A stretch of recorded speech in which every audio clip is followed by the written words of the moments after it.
Moin und herzlich willkommen zu einem weiteren Video aus meiner Werkstatt. Ich stelle euch heute ein besonderes Zubehör von Xtool vor, das 5 Watt Infrarotmodul für diesen CO2-Laser P3 von Xtool. Und ich nehme euch heute mit in diesem Teil bei der Installation dieses Infrarotmoduls.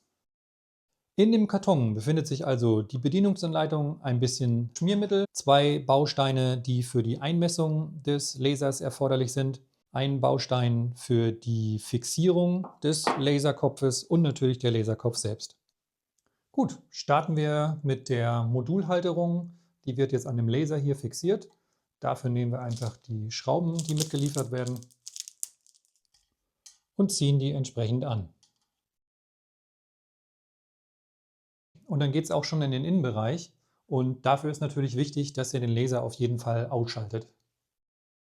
Um das Lasermodul jetzt auf den entsprechenden Schienen laufen zu lassen, müssen wir diese Schutzkappen hier noch abnehmen und die Schutzkappe von dem USB-Anschluss noch entfernen. Beim Einsetzen müsst ihr dann entsprechend gleich diese Federklammern drücken. Ich setze das jetzt auf die untere Laufschiene ein, halte dann entsprechend fest und zack, läuft das Modul auch schon auf den entsprechenden Schienen.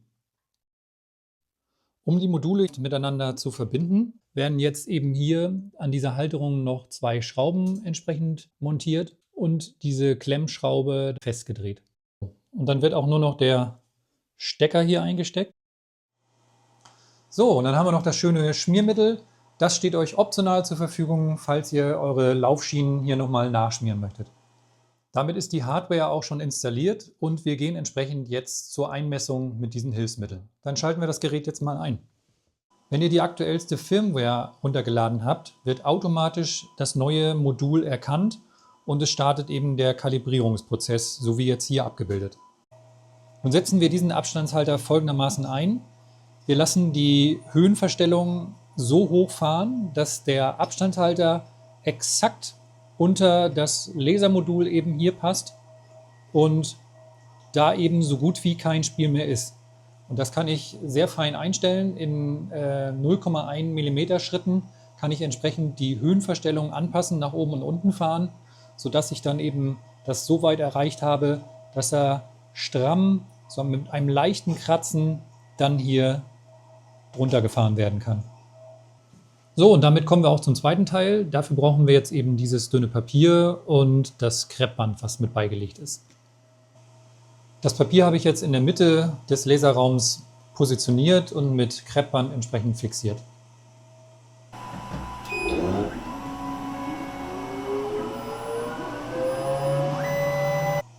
Nun hat der Infrarotlaser dieses Kreuz hier gelasert und die Aufgabe ist nun, dieses rote Positionslicht, ich weiß gar nicht, ob ihr es sehen könnt, mit Hilfe der Steuerung hier über die Software deckungsgleich zu bringen.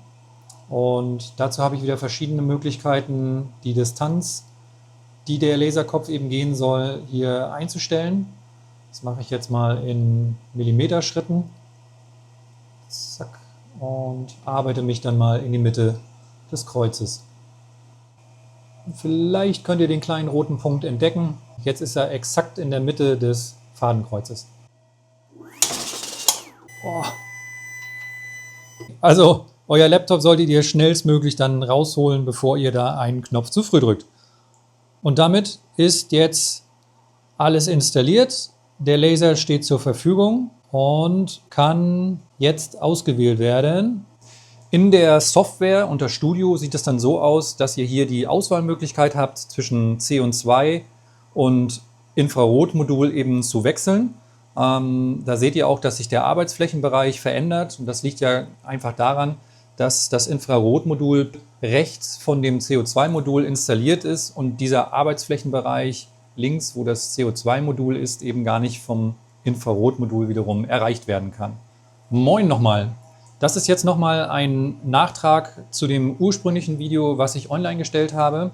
Da ist nämlich kurz nach der Veröffentlichung ein Zuschauer mit einem Hinweis auf mich zugekommen und dazu möchte ich euch gerne nochmal ein Update geben. In dem ursprünglichen Video hatte ich auf den wesentlichen Unterschied zu dem S1 Infrarotmodul hingewiesen. Und zwar, falls ihr das kennt, da ist es eben so, dass das Dioden-Laserkopfmodul ausgetauscht werden kann durch das Infrarotmodul. Das heißt, ihr habt jeweils immer ein Modul in dem Laserraum, was ihr installiert und durch Umbau dann entsprechend auch genutzt werden kann. Und ich hatte bei dem P3 hier besonders hervorgehoben die Installation, die hier parallel mit diesen beiden Modulen erfolgt. Die Verwendung des Infrarotmoduls erfolgt eben so parallel in dieser Konstellation, aber, und das ist jetzt entscheidend, wenn ihr dann wiederum das CO2-Modul verwenden wollt, ist eben der Rückbau erforderlich. Ihr müsst es dann wieder entsprechend installieren, wenn ihr in diesen Fällen dann auch wieder mit dem Infrarotmodul arbeiten wollt. Am Ende ist es keine Riesensache, aber man sollte es wissen, dass das nicht so ist, wie jetzt auf dem Bild suggeriert, dass die parallel nebeneinander eben installiert sind und es auch bleiben, sondern dass dann entsprechend die Demontage erfolgen muss, wenn dann wiederum der CO2-Kopf genutzt werden soll. Gut, und nun noch ein zweiter Hinweis zum Thema Kalibrierung. Dazu hatte ich auch einen Hinweis von einem aufmerksamen Zuschauer bekommen. Ich möge mal prüfen, ob die Positionierung des Infrarotlasers nach der Kalibrierung eben exakt arbeitet. Und dazu habe ich hier mal eine Aluminiumkarte eingelegt und werde euch jetzt mal kurz mitnehmen zum Studio. Ihr seht jetzt hier einen Ausschnitt von der Visitenkarte. Da habe ich jetzt ein Raster angelegt. Das ist jetzt stark vergrößert. Das Raster sind entsprechende Quadrate mit 1 Millimeter Abstand. Und das habe ich jetzt hier unten links in der Karte positioniert. Und im besten Fall müsste zumindest diese untere Linie hier erkennbar sein und links außen und natürlich alles das, was sich zur Karte ins Innere bewegt. Und da schauen wir uns mal an, wo jetzt der Infrarotlaser das Ganze auf der Karte positioniert. Ja, das ist jetzt das Ergebnis auf der Aluminiumkarte. Ihr seht, da sind die Quadrate entsprechend angebracht. Wir hatten sie ja hier in der Ecke fixiert und vielleicht könnt ihr das auf dem Video erkennen, dass da tatsächlich die Positionierung durch den Laser nicht so erfolgt ist wie jetzt hier angedacht. Wir haben tatsächlich eine Verschiebung im X-Wert nach rechts. Das ist auch das, was andere Zuschauer bereits berichtet haben aus ihren Erfahrungen. Und wenn wir das mal versuchen auszumessen, dann liegen wir ungefähr bei einer Verschiebung von 1,65 mm nach rechts.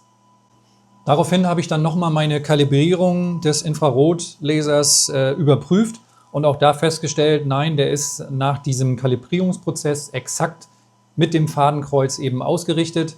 Also muss das Problem irgendwo anders liegen. Theoretisch und praktisch könnte man natürlich jetzt eine händische Korrektur vornehmen, indem ich bei der Kalibrierung selber diesen Versatz von 1,65 mm selber dann über das Fadenkreuz in den linken Bereich dann korrigiere. Ich gehe aber mal davon aus, dass Xtool da auch parallel an einer Behebung arbeitet und das sicherlich per Firmware-Update demnächst dann korrigieren wird.